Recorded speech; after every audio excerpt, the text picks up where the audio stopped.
Live.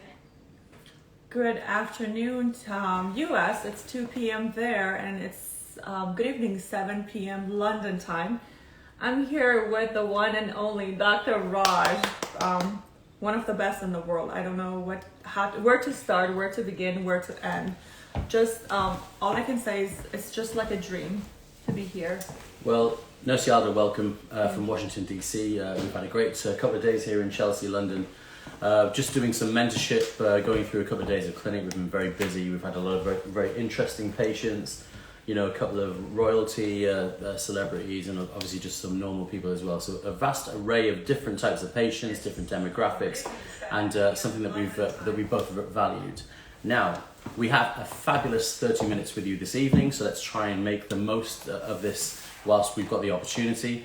And the topic for tonight is the power of nurse injectors. Now, I've had the fortune to teach all around the world, and there's some specific regions where nurse injectors are really taking massive control. Principally the USA, 70% of all of the injector community are nurses. Also in the UK, that's around 65%. And of course, there are other regions such as Scandinavia, which do have similar kind of trends, and Australia. Now, it's been a real pleasure to be part of their journey through medical education. And, it was interesting because when I first started Yalda, it was very much about peer-to-peer training. It was doctors treating doctors. Absolutely. Or teaching doctors. And I think that landscape changed hugely when they discovered, or you discovered, that nurses were actually incredibly capable, skillful, and expert injectors. Absolutely. So kind of over to you somewhat, because I just want to have an understanding of, what is happening at the moment in the US, for example. What does it take to be a nurse injector? So in other words, what's the professional credentials that you need for that? Where do you go from that in terms of ongoing professional development? And also, one thing that I very much admired about all of you, particularly in the US, is when I was touring for 2 years, is your commitment and dedication to ongoing medical education, because you show up. Absolutely. To all the shows, to all of the events, to all of the tour dates. And look at this, so Yalda's flown across the Atlantic Ocean to spend 2 days with me. And I've picked up a few things as well along the way, so it's not just a one-way street. An honor. Thank you so much. I honestly believe that the rate of nurses becoming involved with the static has increases. And I believe nurses, we go through 4 years of bachelor's program. We learn so much when it comes to patient education. We learn about how to take care of patients, but we also learn how to communicate with physician. So we're the middle people communicating with physician, with the family members, and also with the patient and others. So I think right there we had to learn how to communicate and be the center for a patient, doctor, and someone's calling you from laboratory, a pharmacy calling you to verifying order. And one thing I remember in nursing school that they were keep emphasizing was education. So now I understand why I love to teach my patients, but at the same time, I understand why I love to learn. Therefore, I love to share my knowledge with other nurses. There's so many great nurses in my area. Erica Berry is one of the amazing nurse practitioner in DC area that I believe she has inspired so many nurses to just learn and do well in this industry. So especially I feel like there's 80% of female that they choose to be a nurse, and perhaps they do bedside nursing, they work in other part of the nursing program, like they teaches and all that. But when it comes to static, they find it very satisfying. And the reason for that is nurses, they want to do well. And I think financially it's important. You want to, do something that you truly love, but at the same time, you want to do something that you can support your family. Because that's absolutely important. So when I go back to, let's just go back to when I was a junior doctor. Okay, so, I think the reputation of doctors versus nurses was that the doctors were very functional. They could turn up, get the job done. And once that patient is cured, or, they've given the instruction to the nurse or whoever's running their care, they kind of just, their position is fulfilled. And I think that with that breeds, and also with a hierarchical career structure, breeds a degree of ego and maybe sometimes unrealistic self-confidence, whereas nurses much more humble, modest, and also very grateful for the success that they're achieving now. And I think that you've mentioned there about male, female. Absolutely. You know, obviously most nurses are female. Absolutely. Most Absolutely. doctors in Are this male. game are male. Absolutely. And I think there's been a lot of discussion and debate, particularly amongst the major pharmaceutical companies, about, you know, who's representing them. And certainly if you look now, for example, at you know, Galderma and Merck's aesthetics, Number one. they have, I would say, almost across the park, it's an equal ball game between men and women. Absolutely. Now, I'm curious to know what your perception of, you know, the specific advantages of being a female nurse with treating aesthetic patients versus, you know, being a male doctor. Let's throw that one out there. I think one of my role model in this industry is Julie Horn. She is a nurse. Agreed. And I absolutely can use her as my role model all the way. I respect how dedicated she is, and I admire how she's extremely amazing when it comes to her techniques. Sometimes I believe between male and female, we're all great. We all have our own quality. But there are moments that patient comes to you and be like, I don't like this line here. And there is such a typical women thing that True. I see it and my husband will not see that. Yeah. So sometimes it's so much easier between a female to female relationship to understand your patients. I do have a 20% of my patients being male, and I would say 80% are female. Okay. And sometimes they come to me saying that I appreciate the fact that you're taking the time to understand when this line, like, it's more noticeable through this light, it bothers me, and you're willing to, you know, work with me. Yeah. In the other hand, again, I feel like, you know, we were taught to be educational. We were taught that when you're discharging the patient while they were at the hospital, you had to go through their discharge. You had to educate them. This is how you take your medication. The doctor would give you the order, but you were the one had to go making sure the patient understand how to take that medication and etc. So therefore, when it comes to static, I think we have the background of understanding that you have to educate your patient, because it's just not about like, hey, come to my clinic, let me inject you 20 units of Botox or, you know, neuromodulator or, you know, 4 fillers. No, it doesn't work like that. You have to make sure your patient understands you. Sometimes I feel like nurses, they go out of their way to educate. I would agree. And then at the same time, they're so eager to learn. Yeah. You mentioned the name of a very dear friend of mine and someone who I admire dearly is Julie Horn. Absolutely. And really huge congratulations to Julie for becoming the world's first global key opinion leader as a nurse. Hey Julie, cheers to you. Cheers to you, Julie. Absolutely. So what a huge achievement. But also one thing that I really found incredibly, I was very curious about this. How does Julie manage, despite her incredible talent and her ability to articulate all of the things, the messages that she wants to deliver, how did she withstand, a doctor-orientated industry and be that first trailblazer, and actually to this day, in my opinion, the #1 lip injector in the world? Julie Horn. So, and I just want to throw this to you now, Yalda, and to the rest of you guys out there. What do you think the future holds now for the potential for global nurse key opinion leaders? Because maybe the appetite is there for peer-to-peer training. Do nurses want to be trained by nurses?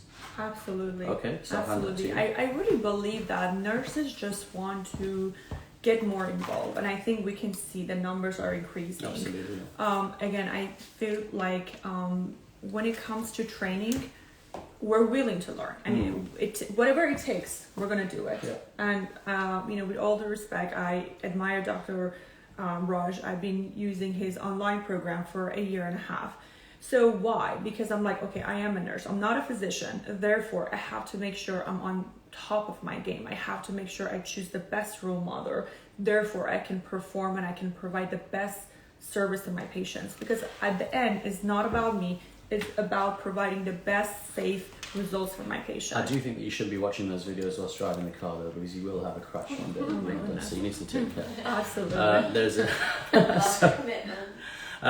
I think when I've been particularly in America and when I do a lot of UK and Australian tours, also the Nordics as well, it's really the nurses that show a huge amount of interest, and also their levels of commitment are very high. I think that there's a direct correlation of great success in medical aesthetics and also the amount of commitment and motivation and also the effort that you put in for medical education. Because just during the last 2 years, whilst we've had coronavirus and COVID, I've certainly noticed that, you know, this industry has really adapted and grown despite all adversity. And you know who's survived and thrived the best probably are the nurse injectors. Absolutely. Because I think they have a lot more resilience and there's a lot more, you know, there's a fuel in the tank there. I'm not saying that doctors are not strong and resilient, but I think that the nurses are much more adaptable. And it takes me back to the male-female conversation, which is, you know, I think you said there that nurses or females are much more dialed into the details, or shall I say the micro details, whereas the doctors would be more macroscopic and more broad thinking. So essentially the doctors would be more objective and the girls would be more subjective. I kind of agree to that to some extent, but multitasking is a female phenomenon. But then that's the opposite of detailing, isn't it? So I think also female nurses probably are more able to evaluate a face and look at lots of different aspects of assessment, which involve, for example, emotional, psychological, and character-related cues. Absolutely. So, you know, they talk about female intuition. So do nurses have better intuition than doctors when it comes to just sussing the patient out within the first 3 seconds? Honestly, based on my background, I work in the emergency room for 1 year, and I also work in the cardiac unit for 2 years. And there were times, again, you know, you spend 12-hour shift with your patients, and you are the one calling the doctor that your patient's having code blue. The doctor is not there, and it's just your intuition. It's like what comes to your heart. You can sense that there's something wrong with your patient. So I think it's just, we all have a gift, male and female. We're all gifted in a different way. And I think back to nurses, I think we're all doing amazing. The one thing that I really want to carry this message is, at the end, is all about our patients and providing the best, excellent results for them.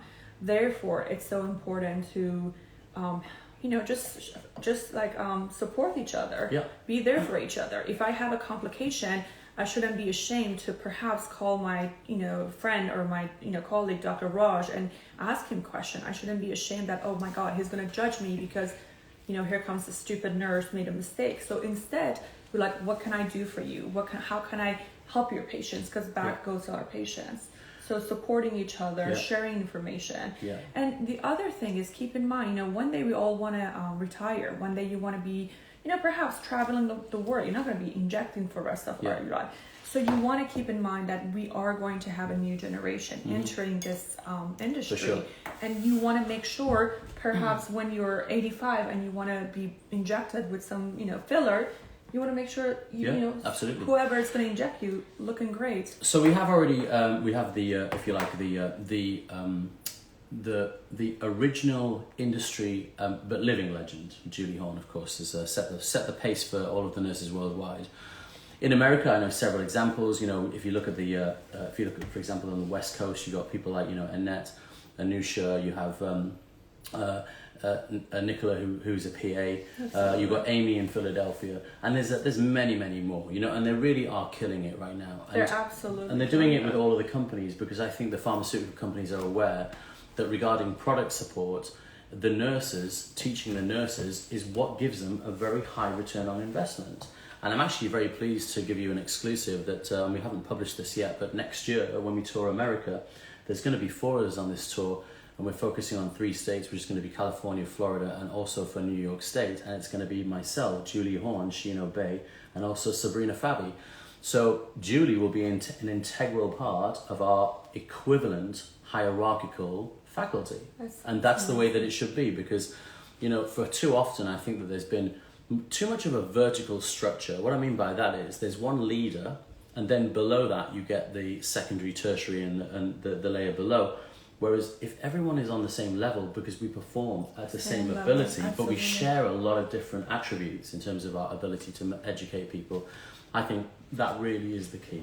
So, well, excuse me as I interrupt. Sure. We do have some questions from our audiences. Dr. Raj, if you could please tell us your secret for your success.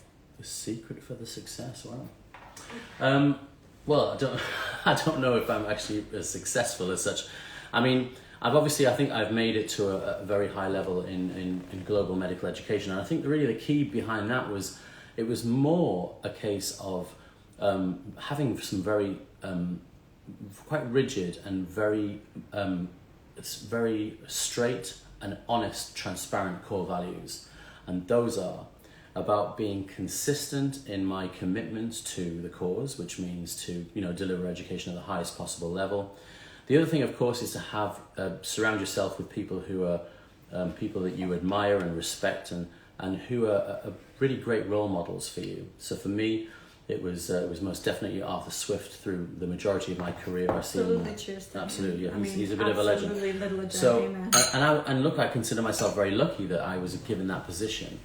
But I think the key to success is, whilst you're climbing up, don't ever forget where you come from, because of course, if you ever go back down, those people should be your friends and not your enemies, because you behaved in a way where, perhaps that was questionable. So I think, modesty, humility, also honesty, transparency, and also accountability for what you're doing are all of the core values which I think anyone in medical education should be applying to. And that goes also as an injector in a clinic treating patients. It's the same thing.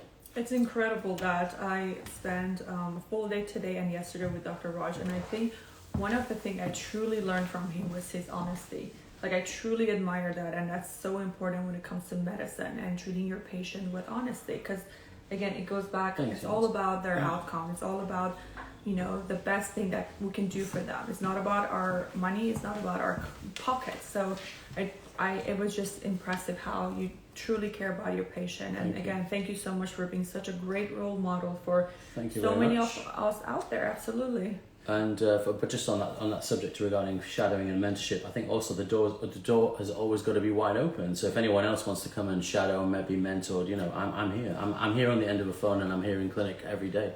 Yeah, one of the secret behind my success, I've been injecting for 3 years. I started my own practice 2 years ago. A year and a half ago, I decided to sign in for Dr. Raj online training.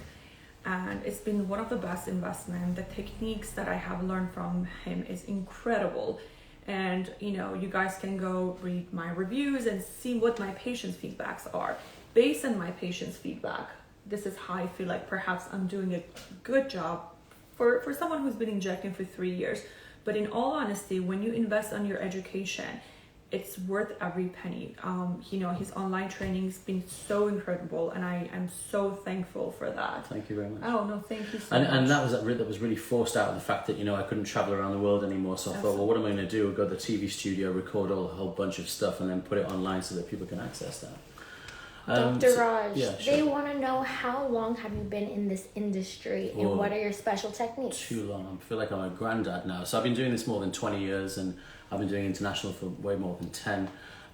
Special techniques, really, I think in terms of the things that I'm most known for, it probably will be around precision and accuracy, and also influencing tissue for lifting, using smaller amounts of products so there's more cost effectiveness.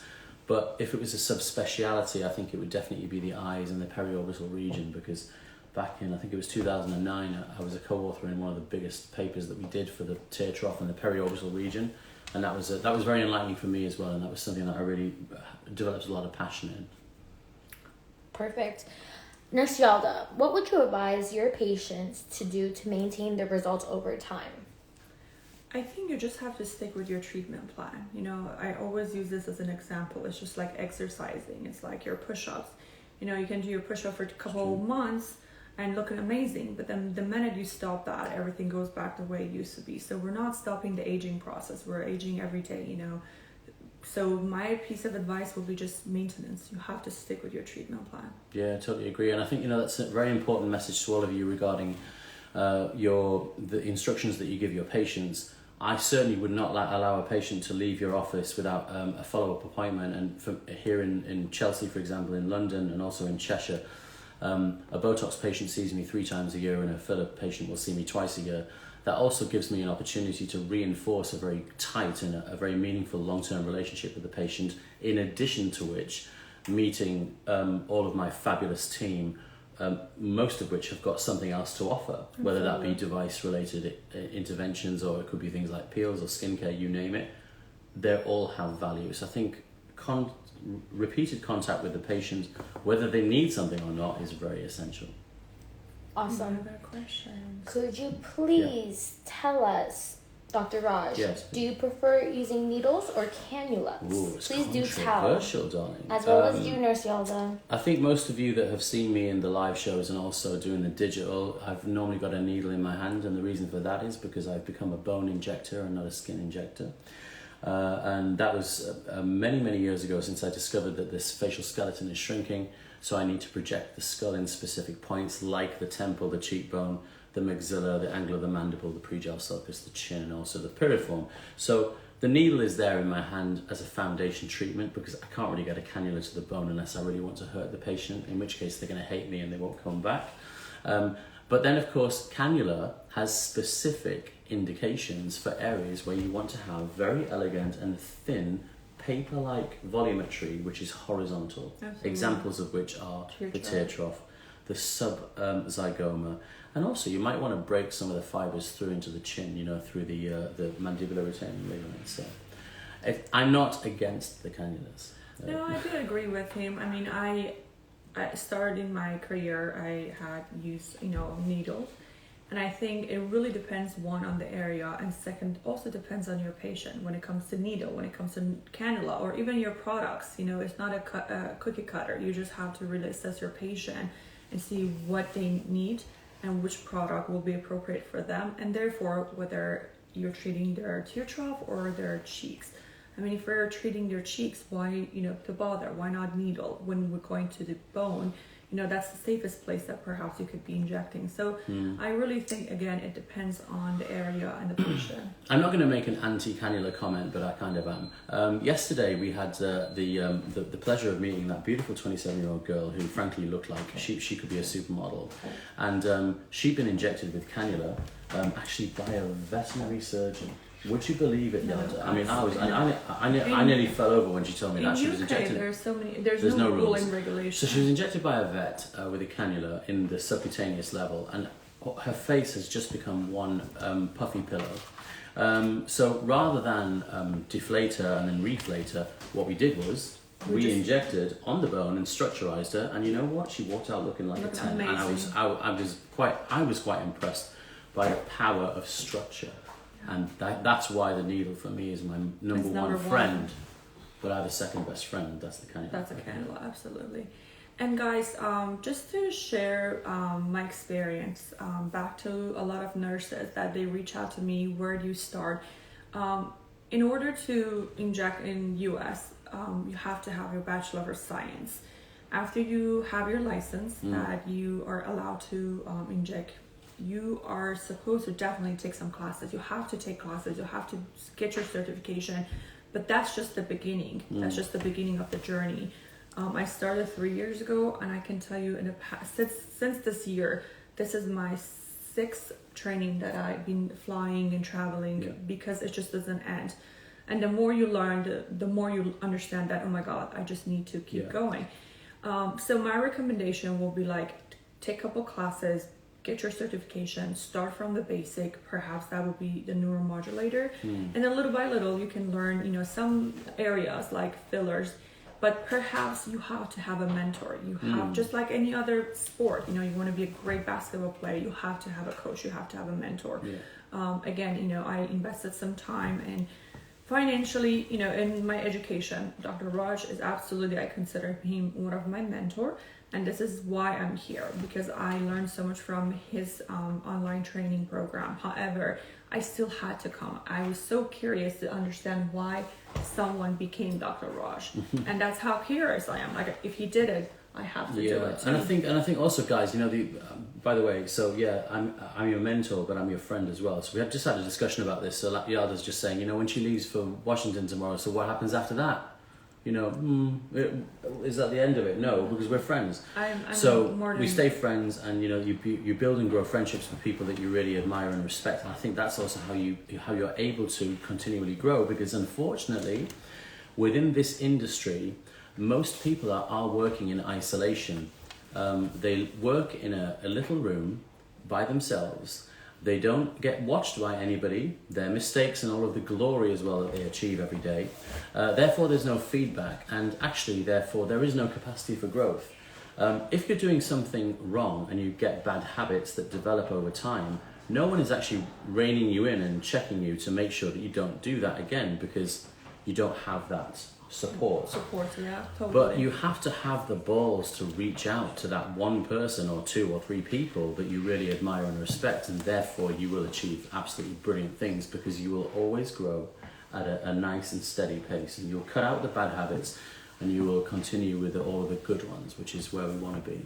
But sorry, Yalda, I know I'm ranting on a little bit. I just want to ask you regarding continuing professional development and some of the things that you do after the Bachelor of Nursing, because there's masters, there's diplomas. I know Amy very well in Philadelphia. She was doing the next level master's program, and I think that's very admirable. Do you think that those kind of things, which are extra strings to your bow, is that going to become a prerequisite for nurse education in the future? Because it's not mandatory. It is not mandatory. People are doing it because they want to.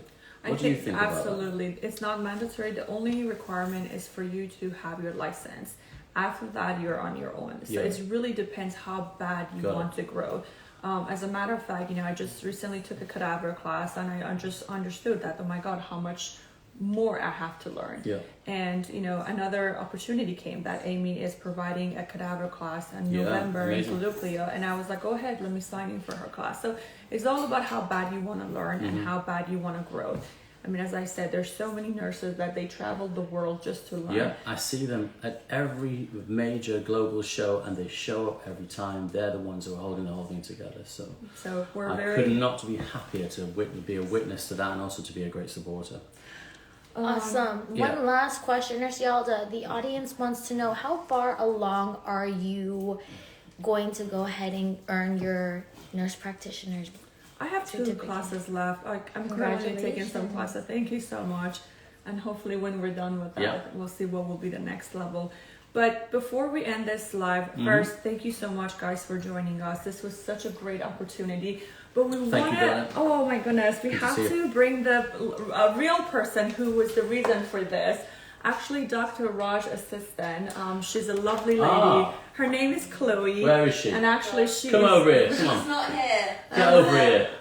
So from the bottom of my heart. She's not done her hair today. She's very shy. So, I would have released on my hair. This is Chloe. Come on, sit down. Sit down. So to all my friends out there in Washington, D.C. or in U.S., if you are interested, want to come to Shadow Dr. Raj, if you want to learn from him, I mean, he is absolutely if you want to, this is what I always use as an example, is Kobe Bryant, Michael Jackson, or Michael Jordan. If you want to be the best, this is the man.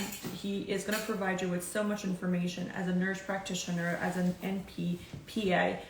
Absolutely a great role model. And she is the lady who put it all together. This is the reason why we were able to do this. So cheers to her. Cheers to Chloe. Thank you, darling. Really appreciate it. Thank you so much. Thank you. So on that note, we'd love to thank you for joining us. I know your time is very precious. So have the rest of enjoy the rest of your morning in LA, or the afternoon in New York, or if you're here in London, then have a great evening on this beautiful Thursday night. Take care. See you all soon. And those of you in the US, I'll be back on tour in California in March. The first show will probably be in San Diego. Then we go to Newport Beach, then LA, and then up to San Francisco. So take care. Lots of love to you all. Good night. Thanks so much. Bye, everyone. Thank you so much.